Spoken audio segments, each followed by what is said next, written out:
This podcast is brought to you by Contessa Digital.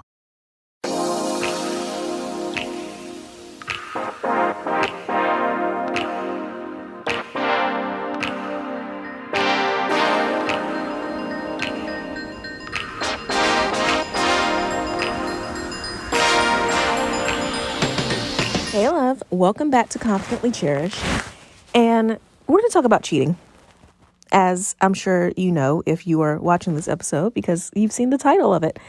But I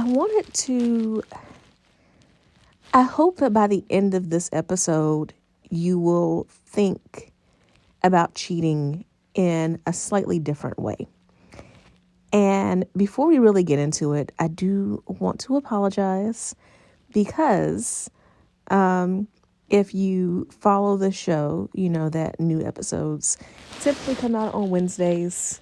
And as I am recording this, it is Wednesday night. And I really wish that I could give you a great excuse, like a legitimate one, I have had health problems this year. So like I was sick or I was just, something family came up or whatever.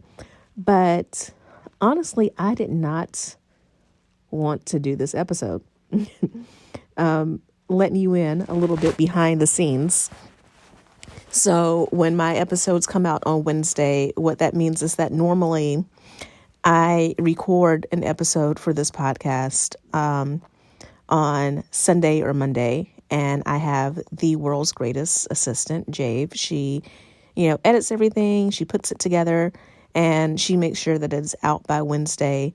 And then after I record on Sunday or Monday, I spend Tuesday brainstorming ideas and then just kind of working on gathering those thoughts together so that by the time I sit down to record, I have everything in place.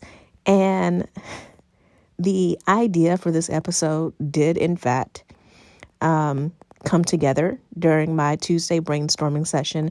And I really just didn't want to do it. So I kept coming up with other ideas, actually recorded another episode, and something happened technology-wise. I lost the file for that other episode, which I feel is just God's way of telling me that this was what I was supposed to do to begin with. So back to this idea of cheating. So if you've been under a rock and you haven't been following the news lately, there's been one episode of cheating in the news that's definitely been very prominent. And then there's been another that, if you're familiar with, Christian community and churches in the United States, then you may know about that one as well. So the first is Ime Udoka. I think I am saying his name correctly, but if not, please forgive me. He is the coach of the Boston Celtics. Last season was his first season as head coach. Did a great job, led him into playoffs and everything. He has been suspended, and he had an affair. He cheated on his fiance, actress Nia Long. They've been together for 12 years. They've been engaged for about 8. They have a child together who's about 2 or 3 years old. And the reason why he has been suspended from the Celtics is because this affair involved a team staffer who was subordinate to him. So there's a whole investigation into, whether or not he used his power, his privilege to entice this person into an affair. And the other story, if you are familiar with Pastor John Gray. So John Gray was an associate pastor at Lakewood Church in Houston. For those of you who are not familiar with the name of the church, you may be familiar with its pastor, Joel Osteen, because, he's not just a pastor. He's also New York Times bestselling author, motivational speaker, all those things. So John Gray was under his church. He moved to my hometown, Greenville, South Carolina, and became the pastor of a church called Relentless. And in the past couple of years, he has been caught more than once cheating on his wife, Aventer Gray. And And, not only has he been caught cheating more than once, but she has taken him back. The church has taken him back. And, as I'm recording this, it is the end of September 2022. And in the case of John Gray, it was August, I believe, that he was hospitalized with, life-threatening condition and thought that he was going to die. And then this video comes out after he gets out of the hospital, of course, where he admits to yet another affair. And again, I really was not keen on the idea of doing this podcast or this particular episode, because the idea came to me and I knew that it was a hot topic. I knew it was something timely. And I knew that the things that I was about to say would give you food for thought, right? But I really, there are a lot of dating coaches and also dating and relationship influencers. So, they post a lot on social media about dating and relationships, but they don't actually do coaching themselves. They kind of use the dating topic to promote their other businesses, the other things that they have going on. And a lot of them, take advantage of current events. They are really big on whenever a celebrity, especially a male celebrity, screws up his love life, really hopping onto that and talking about it. And I'm not so big of a fan of that. The thing about celebrities is that they only put out what they want us to see. And even us in our real lives, right? Social media is our highlight reel. And, I don't like covering a lot of celebrity content because there's two sides to every story. And oftentimes you only really see one side. So I feel like when you talk about it, when you hype it up, when you analyze it, you often don't have enough info to really give a nuanced take on these things. That being said, I was at a networking event recently, and both of these situations came up. And that's why I felt like I really needed to talk about it. Because in the case of Ime Udoka, the one woman in our group just kept saying, she said it more than once, but Nia Long, how does he cheat on Nia Long? I just don't get it. She's so beautiful.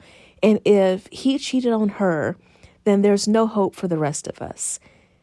And if you don't know, please Google Nia Long. She is an actress. She is absolutely drop dead gorgeous. She is, I want to say she's early 50s as far as her age now. And she looks phenomenal. So, yes, I do see that argument. How could you cheat on someone who is as beautiful, who is as accomplished, intelligent? If you ever listen to her do an interview, just an amazing woman. Why would a man cheat on someone like that? I like to point out that, you don't have to follow celebrities too much to know that, Beyonce got cheated on. J-Lo got cheated on, right? Pretty much any famous woman you can think of who has had also a high profile love life. There's a cheating incident in her history, in her past, in her media coverage.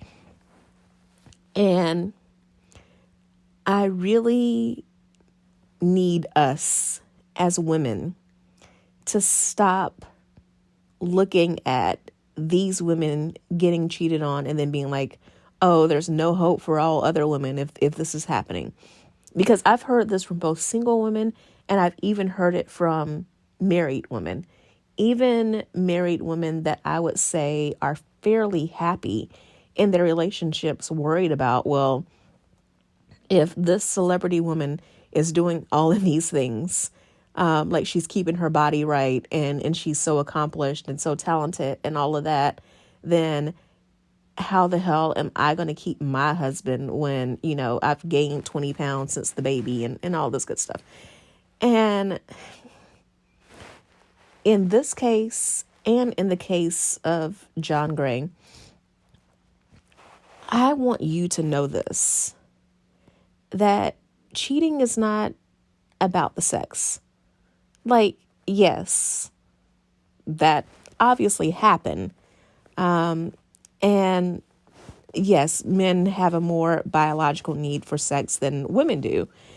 But cheating itself is not about sex, because if it were just that, couples could go to counseling, right? They could see regular therapists, they could see sex therapists, they can spice up their love life. Even if you're talking about, well, like this woman, the woman who the man cheated with was prettier or whatever. As women nowadays, we have so many options, right? If it were just about looks, then there's nothing stopping us from getting a weave, getting a wig, losing some weight, getting plastic surgery. Like, it's not just about the looks and the body and the sex. Cheating is about power. That is what cheating is about. It is about power and control. And this is very much on a subconscious level. I don't think that when men, and yes, before you say it, I realize that women cheat too. Women have affairs as well. I just think that that's another episode for another day.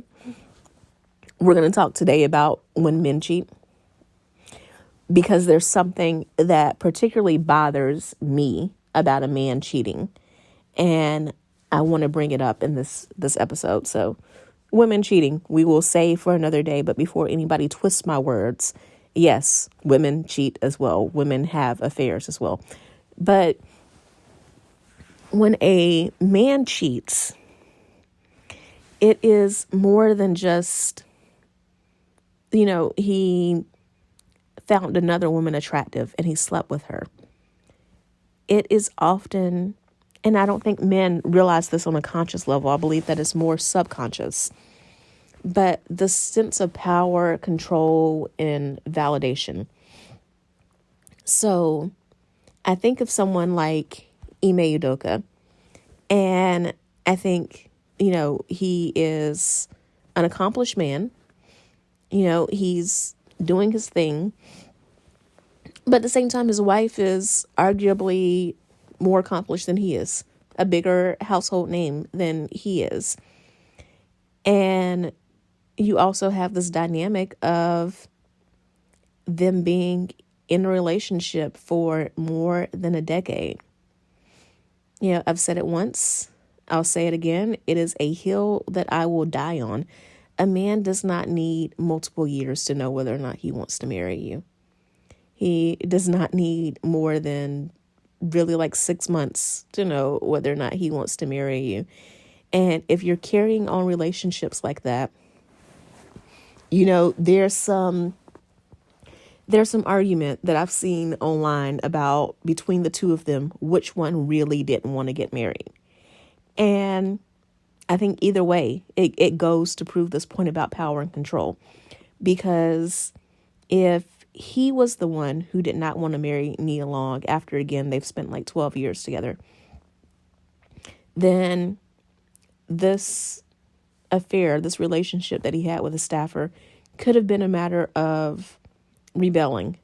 He stayed in this relationship and stayed and did not want to marry her, may have been happy, being with her, sleeping with her, may have been happy for the companionship and all, but didn't want to marry her. And this is kind of like a way out, right?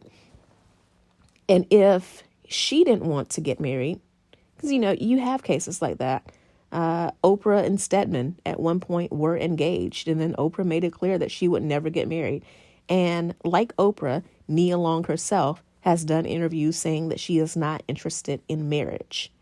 So if you have that situation where she did not want to get married and he did want to get married, then again, you have this power, this control dynamic, and going outside of the marriage, being with another woman is just that way of asserting some control of the situation, taking some dominance over the situation, because he can't control her desire to get married. And again, to be clear, I'm not justifying.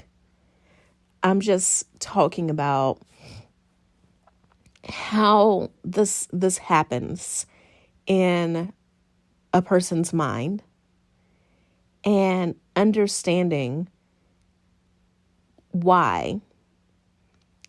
Because I was going to say this a little bit later, but in order for this to make sense, I really need to say it now. In the midst of this conversation that I had earlier at the networking event, I was asked, would I take back my husband if he ever cheated? And my response to that was that I don't want to be one of those people who gives a complete absolute, because, never say never. Maybe there's a unique circumstance that would allow for me to have that level of forgiveness. Because, there's levels to forgiveness. There's forgiving someone for having an affair, and then there's making the decision to actually give them another chance and stay with them. Those are two different levels of forgiveness. But I said at the same time, it would be incredibly unlikely that if that were to happen, that I would, I would totally forgive my husband. I don't believe that forgiveness is about the other person. It's about you.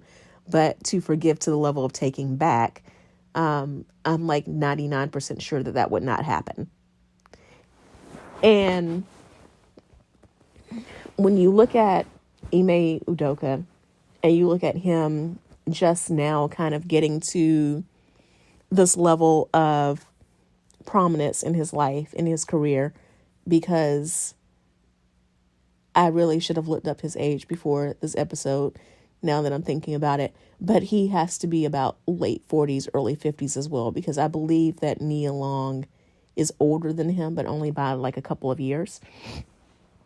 So, he's kind of in midlife, and he's just now reaching peak of his career, whereas she has been, she's been a prominent figure for years and years now. So, when you look at that dynamic and the idea of asserting control there, and then you look at, again, Pastor John Gray, because, in his case, it's not a matter of him being married to someone who's more successful than him. Aventer Gray is a mostly stay-at-home wife. And when you look at his case, if you've ever heard him talk about his story, you know that John Gray went through a very traumatic childhood. I would encourage you to Google it, but it's a lot.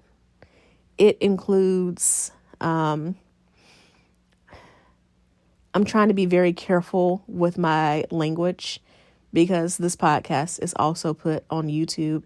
And when you say certain things, YouTube will take down your content. They will flag it. So he was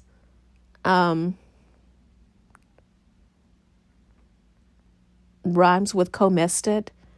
He was essayed. He was assaulted as a child. Also, he doesn't have his father. So there's a lot going on with John Gray's childhood. Again, I'd encourage you to look it up, because I don't want to say words that could get me flagged. So, that being said, when you take someone who has those types of things that happen to them, and then you also have things like bullying and all of that,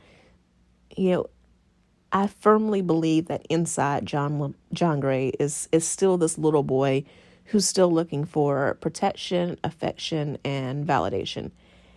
And because he felt he didn't get enough of it as a child, and because he didn't heal from it,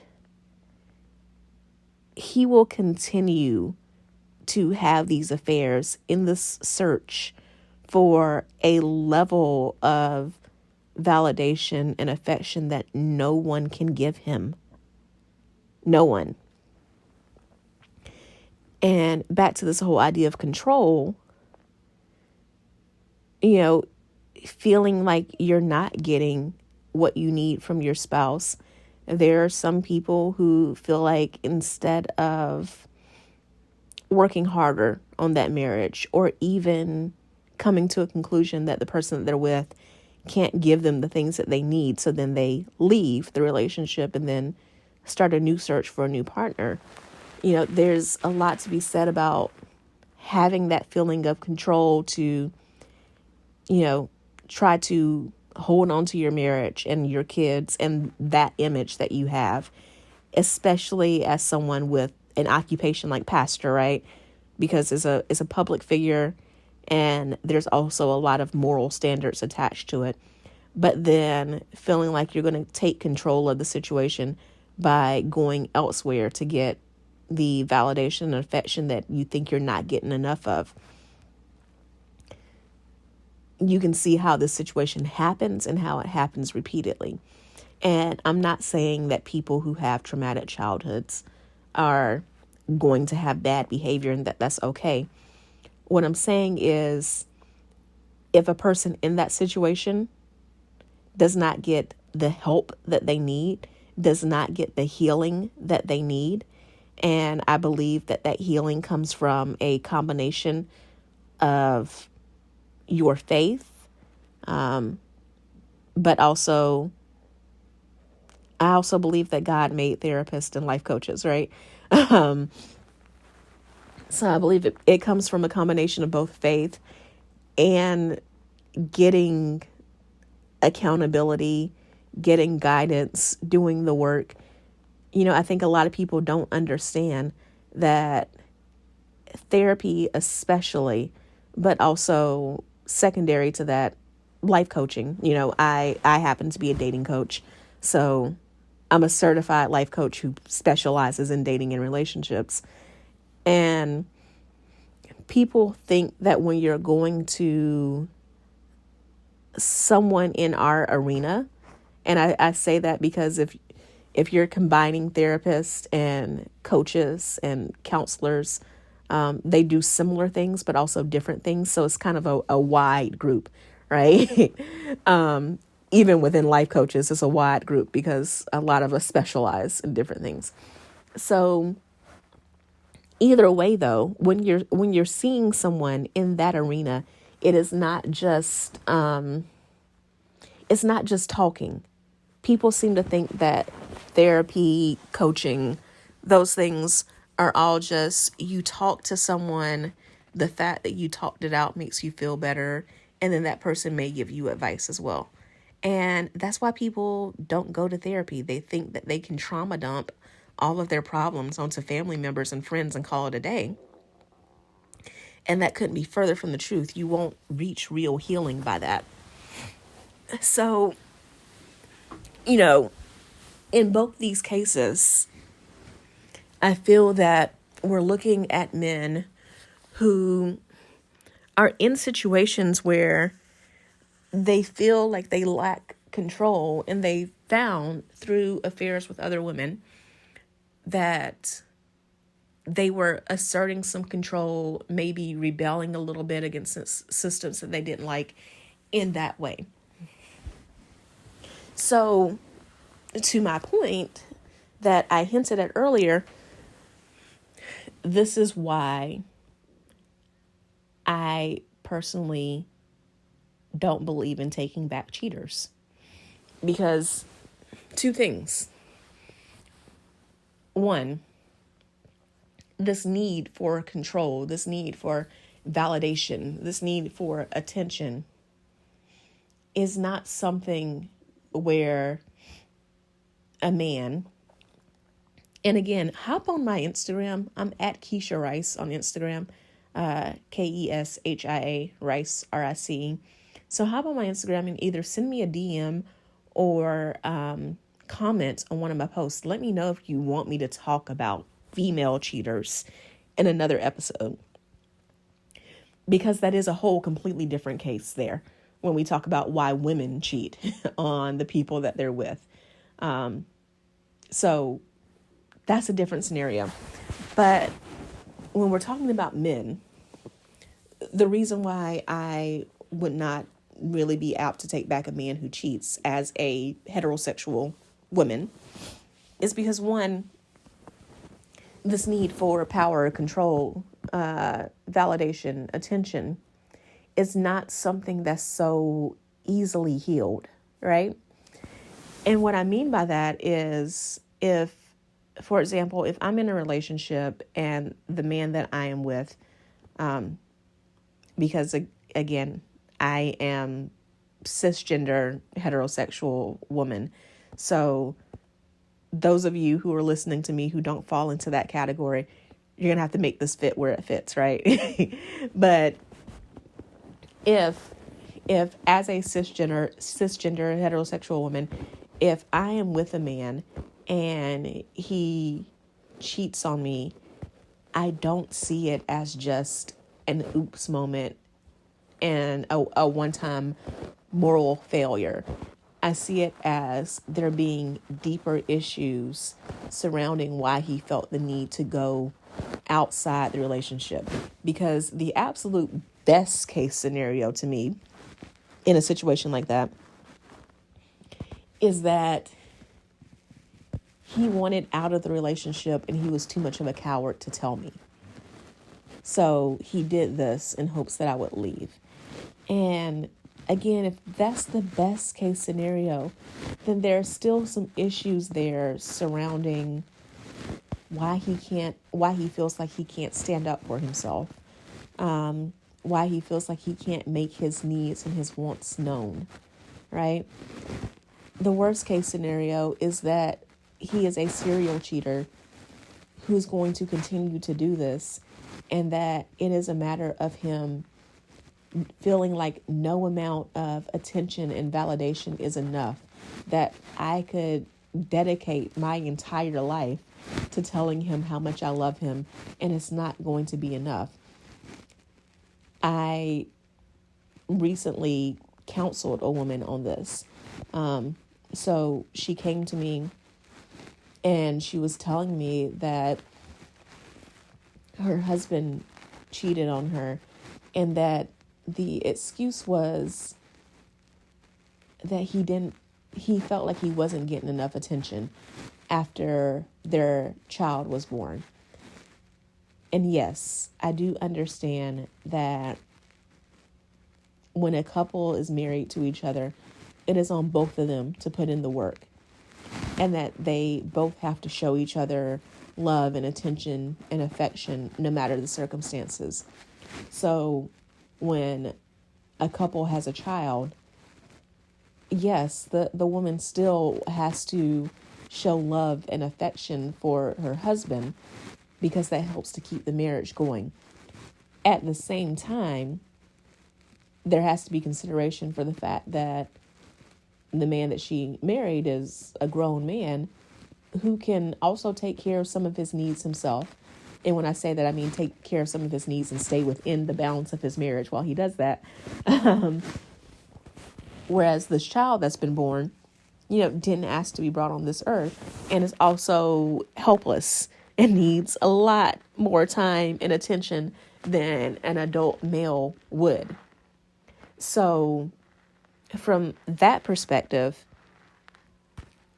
I am sympathetic to the fact that people have issues, that people have trauma, that they grew up in chaotic households, or that they grew up in households that weren't chaotic, but simply a matter of their parents were not raised in loving environments. And therefore, when the parents had children, they didn't know how to raise their children in loving environments. So, the basic needs may have been met: food, shelter, clothing, all of that. But the parents didn't really know how to give love, respect, attention, validation, which are also important needs as well. So they raise children who don't have those things either. I'm sympathetic to those facts, but we are also grown adults. There should be no children listening to my podcast, because I know, even though I'm very careful about my language, I know that I still talk about things that are adult concepts. So there should be no children listening to this.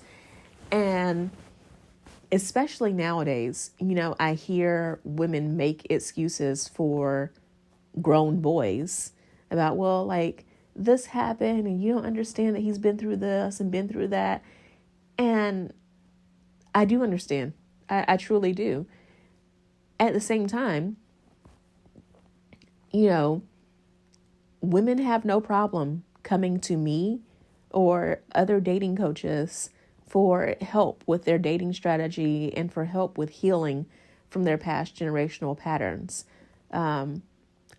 Pretty much every female friend of mine has seen a therapist.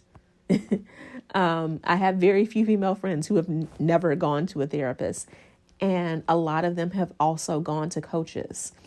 And even the ones who've never been to a therapist, which again is a very small number, even they are listening to podcasts like this one, or they are reading books. So many high value women recognize the importance of self-development and growing and healing and breaking generational traumas. So if we are adults and we do those things, men need to be held to the same standard, right? So I don't fault a man if he had a less than ideal childhood. I do fault a man if he's not man enough to take the steps to heal from it. That should be a bare minimum. It is not my job as a woman to be a rehab for a broken man. It is not my job to be his therapist. It is, I joke with friends, I don't coach my husband. And it's tempting because, if you've taken all the classes and you're certified as a coach and all that good stuff, you pick up some things in your classes, you learn a lot. And the people closest in your life, you will see them do things that, I don't want to say the things that they do are stupid, but the things that they do are stupid. And this is not to knock anybody, because we all have those moments. I have those moments. No one is perfect. But, when you get into becoming a coach, becoming a counselor, becoming a therapist, whatever the case may be, you see people in your life do things that, like, you can quote unquote diagnose, right? You can see where the pattern's going. You can guess what they're going to do next, and you can try to prevent it. But I learned very early on in this career that I don't coach people in my real life unless they ask. I don't give advice unless asked for advice. And even then, like, I have in fact coached one or two of my friends, and it was a paid relationship. Because something about that, making it paid with a contract and all that good stuff makes it so much easier for me to then turn around and be able to listen to them in an impartial way, and to also have stronger boundaries up, because, then I can remind them that, yes, we have our friendship, but that is completely separate from this professional contracted relationship that we have. So again, back to my point, you can be very understanding of the fact that your partner has been through stuff. And you can be willing to give him some grace for the fact that he's been through stuff, or that his childhood was less than ideal, or that, maybe because you grew up in a 2-parent home and he grew up in a single parent home, that there were just some things that he didn't learn along the way. At the same time, the point comes in everyone's life where they have to take responsibility for their own things. Oftentimes when I'm talking to my clients about relationship trauma and they're telling me about the trash men that they've dated in the past, right? I always ask about their family because all relationships are related. And sure enough, when you ask them about their romantic relationships and then you ask them about their families, there are usually some patterns there. And because of that, there can be this temptation to just place all of that on the way that you grew up and call it a day. And I have told more than one client this: you can totally blame your parents if you're not living the life that you want to live because of generational patterns. You can totally blame your parents for that. You can say, hey, my parents are the cause because this is the way I was raised. At some point, though, your parents are no longer accountable. And when I say at some point, honestly, I feel like once you become a legal adult, 18, they are no longer accountable to you having gone through that trauma.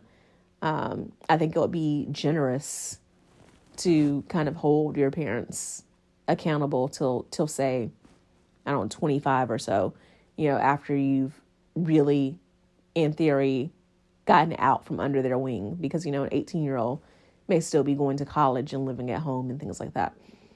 But once you become a grown adult, it really doesn't matter where the blame lies. The accountability is on you. The accountability is on you to find ways to heal. It may start with books. It may start with podcasts, and it may grow to therapy or hiring a coach. But still, the accountability is on you. And also, just inserting in here for my assistant, if you could add the list of books that I recommend to the episode notes. If you're listening to this, please check the episode notes for several books I have. I have a book list on Amazon, and it does have books from female leaders and things like that. But there's also a section of that list that is about, dealing with narcissistic parents. There are books about healing from a breakup. So if that is where you want to start, that is great. But, you have to make sure that you are holding yourself accountable and you're taking the actions that you need to take. Now, that gets me into the second point for why I am not apt to completely forgive and absolve a cheater. Because again, I believe that you forgive people for what they do, regardless of what it is. But in the levels of forgiveness, there's forgiving someone and being able to move on with your life. There is forgiving someone and allowing them back into your life and allowing them to have access to you again. And that would just be a bridge too far for me, most likely. Again, never say never, but I couldn't see myself really allowing someone back into my life and giving them the same level of access before they cheated than they would have after cheating. And the other reason is this. I am a preacher's kid, and I grew up with some really deeply held beliefs. Also, something just crashed in my home, so I hope that you didn't hear that. But if you did, forgive the distraction. But again, I grew up with very deeply held beliefs. I think that when you grow up in a religious family, and for me, I'm still Christian, not the same way that I was before. And by that, I mean, I grew up in Pentecostal churches, and now my husband and I are more, we attend a non-denominational church now. So one of the things, though, that I found in common with people who grow up in churches, whether they remain Christian or they end up pursuing other faiths, such as, they become Muslim or Jewish or something like that, or they leave the faith community entirely, become atheists, agnostic. One of the things I've noticed is that if they grow up in a deeply religious home, oftentimes they still, that habit of really forming beliefs for yourself and really being convicted, that remains. So even if they become atheists, they still have a strong set of like moral codes and values that they operate by, and they're not likely to waver from that. I say that because for me, I think love is great, right? That feeling of love, that happiness, giddiness that you see in new couples and all that. I think that's great. But when my husband and I got together, one of the things that I made very clear to him was just that trust, respect, integrity are the most important things to me. And I know that this is not a popular opinion, but particularly as a woman,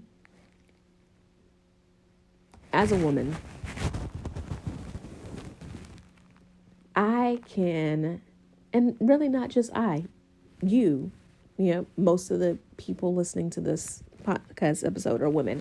So it is possible for a woman to waver, to kind of roller coaster, if you will, on whether or not she is in love with the man that she's with.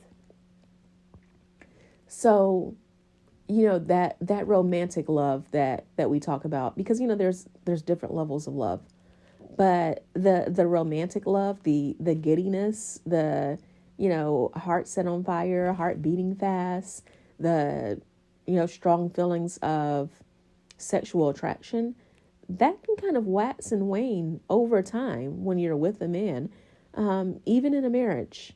So the thing that stays steady, though, is whether or not you trust the man you're with and whether or not you respect him.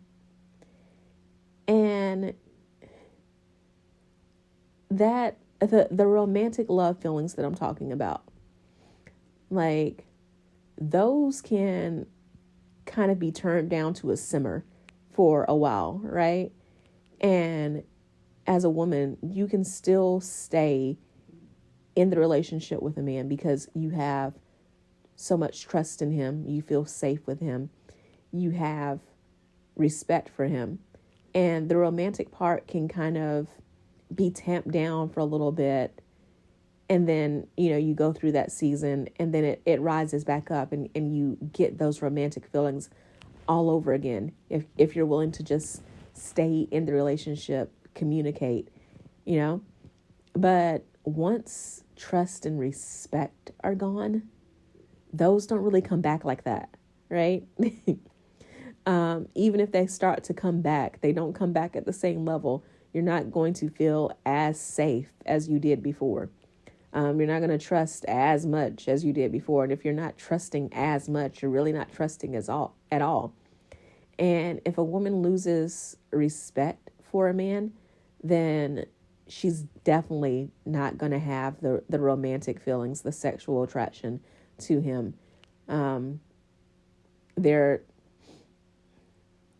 I've heard people say before, no romance without finance. They talk about how women need money. And it's true to an extent for this reason. It's not necessarily the money. It's the stability. It's feeling safe. It's feeling taken care of. So money is just a proxy, right?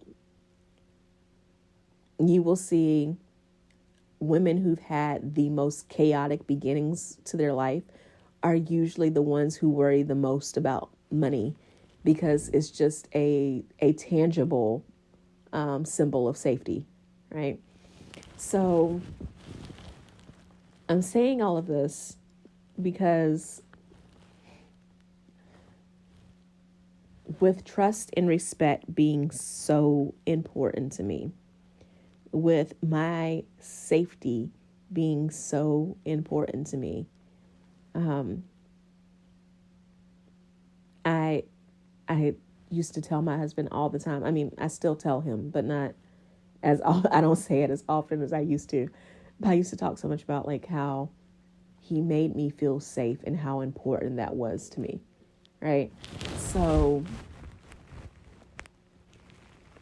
with that being the case, this is really, for me, the even bigger problem with cheating. Because the first point I made about cheating coming from a need for power and validation and attention is horrible if a man cheats with that reason in mind. But there's a chance for him to be redeemed in that case. You know, he can go to therapy if he truly wants to help himself. And I want to emphasize that if anyone, male or female, adult or child, is going to therapy because they're being forced, they're not likely to make any lasting changes. But if someone willingly, on their own volition, gets to the point in their life where they're just sick of themselves and decides that they want to get help, and they really put forth the effort into getting that help, then yes, they can heal from those things.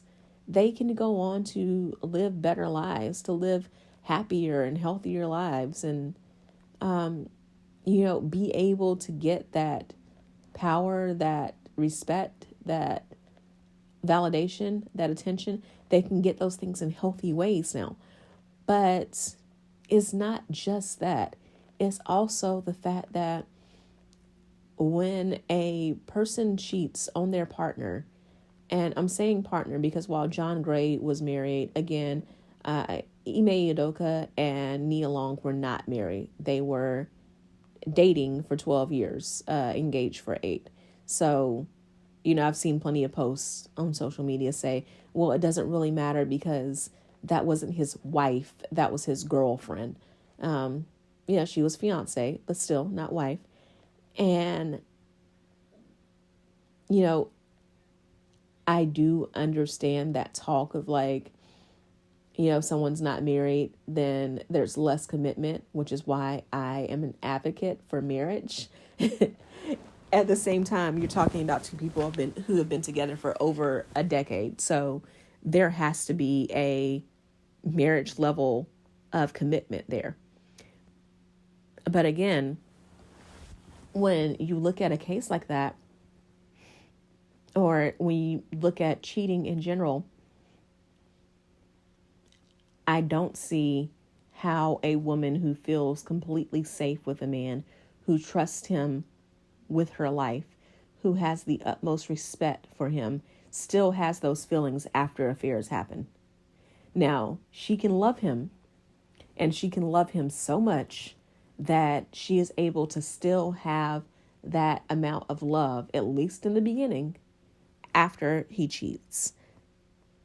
But again, a healthy relationship can't be sustained if the woman does not respect and trust her husband. And when you talk about safety, there's so many ways in which a man having an affair is unsafe. You don't know if the woman he's cheating with is going to go psycho and try to come after you. Just the fact that, especially if you're in the public eye, the fact that people are crazy and fans are crazy. And, God forbid, some of Nia Long's fans could come after him. Well, if they live in the same house, that puts her at risk as well. There's also just the physical, like, to your body safety. If a man is out here cheating and having affairs, you don't know if he's using protection. So that could be a financial hit if he gets another woman pregnant, and that is also a potential hit to your body if you catch an STI or anything like that. So the safety is gone.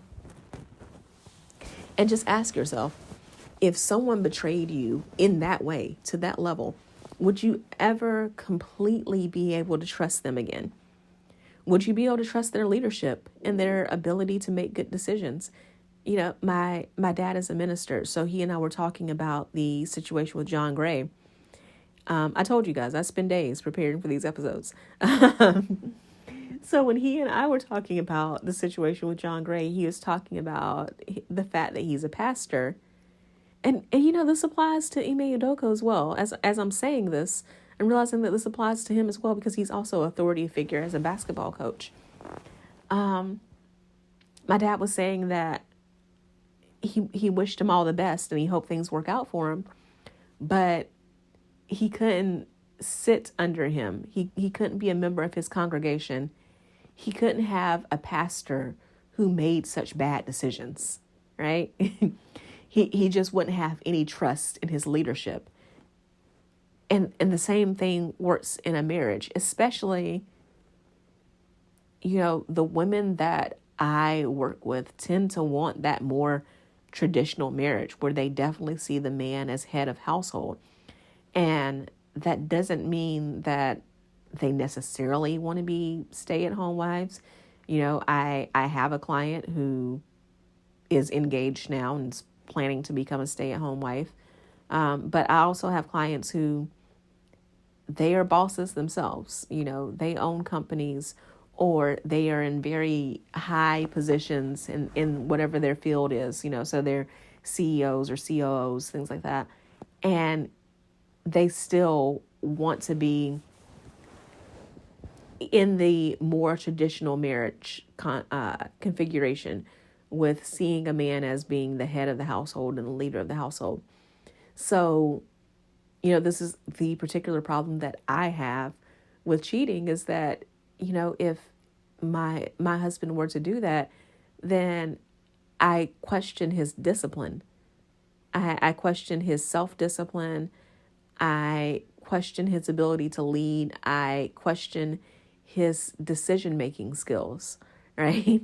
So, you know, that is a much tougher bridge to get over. The idea that if someone does something like this, as much as they may love you, the idea that they don't love you enough to really take before they make the decision to cheat. Because let's be real, cheating is not something that happens in the heat of the moment. I hear people say that, oh, well, like, what if it was a one night stand and people were drunk or whatever? Well, then if you know that you're prone to making stupid decisions when you're drunk, then you shouldn't be drinking.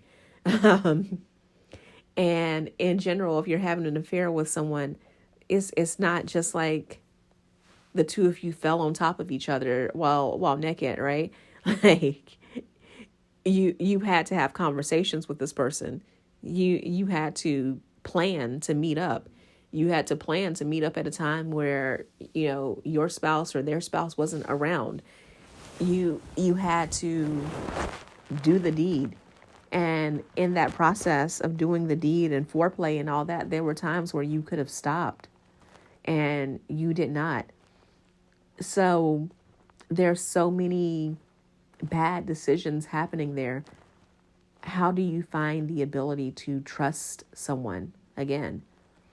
How do you find the ability to really respect someone and respect their decision making, respect their judgment, knowing that this happened?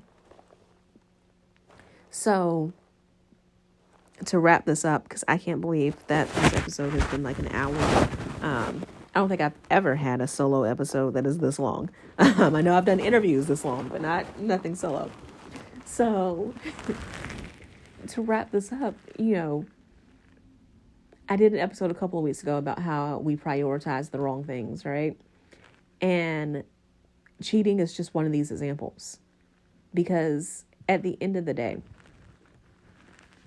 cheating is about power and control and validation. It's not about sex, not really.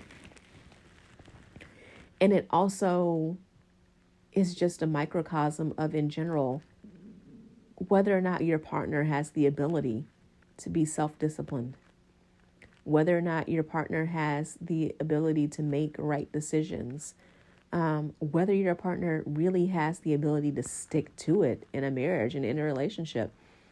Because you may say, well, they cheated and then you guys went to counseling and stuff like that, and you were able to work it out and stick together.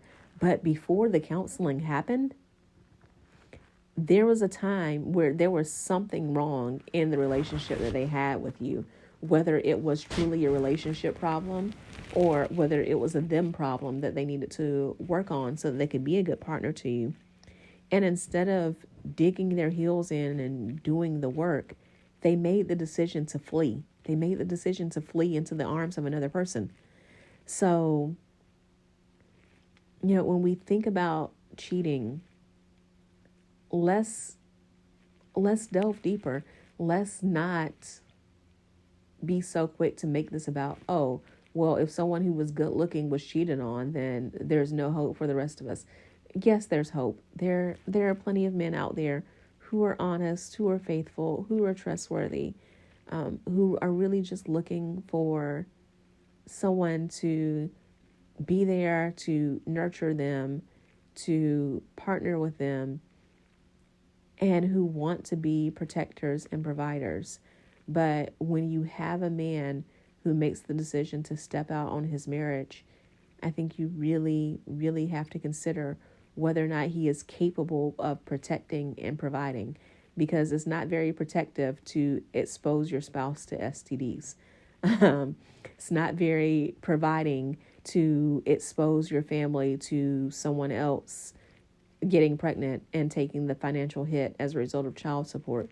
It's not very protecting and providing to open your woman up to that level of shame and embarrassment. So I think anyone listening to this, we can all talk about cheating is wrong, but the next time you find yourself in a relationship and this person does something that violates a standard of yours, a deal breaker of yours, or, in the case of cheating, something that should be a deal breaker for anyone, I want you to use your discernment and ask yourself, after this person acted in a way that is inconsistent with how I know them to be, or acts in a way that is inconsistent with my values and my beliefs, can I trust them again? Can I really have the same level of respect for them that I had before? And do I feel safe? Do I feel safe emotionally, mentally, enough to allow them to make decisions that affect our relationship? Ask yourself those questions and focus on those things. We get so caught up in sex, we get so caught up in sensationalism, we get so caught up in what celebrities are doing, and there's nothing wrong with talking about those things, thinking about those things, but those are also just not the things that keep a relationship going into your, 60s, 70s, 80s, 90s, however long you live. Like those aren't the things that will make a relationship still healthy. So think about what it says about the other person if they're willing to jeopardize you and the relationship in that way. And although this episode is all about cheating, I don't mean that for just cheating. I am also talking about cases where you are with someone who is abusive, and they don't necessarily have to be sexually abusive or physically abusive. They can be verbally abusive, emotionally abusive. If you were in a situation like that, don't you have to question whether or not this is someone that you can really put trust in, someone who's really taking their role as a protector seriously, if they're okay with verbally abusing you, right? whenever someone breaks your boundaries or shows that they're not willing to keep you in consideration, you need to ask yourself those questions. So, again, hit me up on Instagram. I'm at Keshia Rice. Let me know what you think of this episode. And let me know what you think it means to really be discerning and to know what behaviors you are and aren't willing to accept. I will talk to you soon. Love you so much. Bye. Hey there. So you made it all the way to the end of the episode, which means I have two things to say. One, thank you so much. I truly appreciate it.